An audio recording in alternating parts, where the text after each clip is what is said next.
pinalabas. Hinahanap niya yung pieces niya. So, agad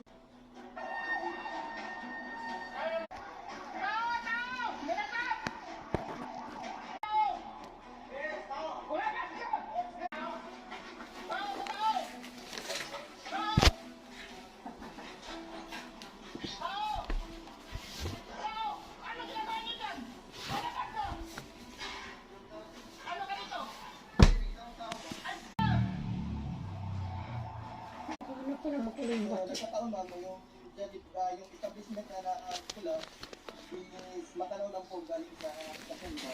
Kaya una namin napunta is yung magpula po natin malapit sa Kasimba. So, upon pagdating namin sa Simam, na narinig namin sa mga barkada na may mga tao.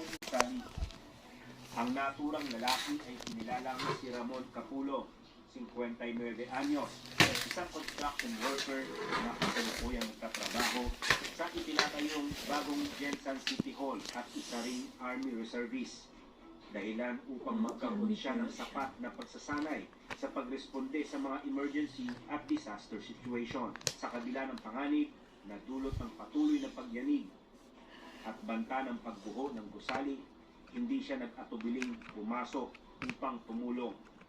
Ayon kay Kapulong, mas mahalagang mailigtas ang mga natrap kaysa isipin ang sariling kaligtasan o anumang pagkilala na maaari niyang matanggap. Kung totoo lang ma'am, walang lot nangyayari po ma'am. Yun lang po ma'am, siguro dahil gawa ng gusto nilang tumulong, pinatok nila doon ang loob para check kung may mga tao. Kasi that time ma'am, is operational po ang restaurant, may mga customer na mga yung nadatnan ko during break ma'am is sabi ma'am is nanap niya yung visit niya na nagkataon na yung duty that time. Nahagip naman ang sisitang gamitan sa loob ng isang bahay sa General Santos City. Isa sa mga strukturang hindi nakaligtas sa malakas na high school sa Davao del Sur na tuluyang bumagsak matapos yanigin ng malakas na lindol ang lugar.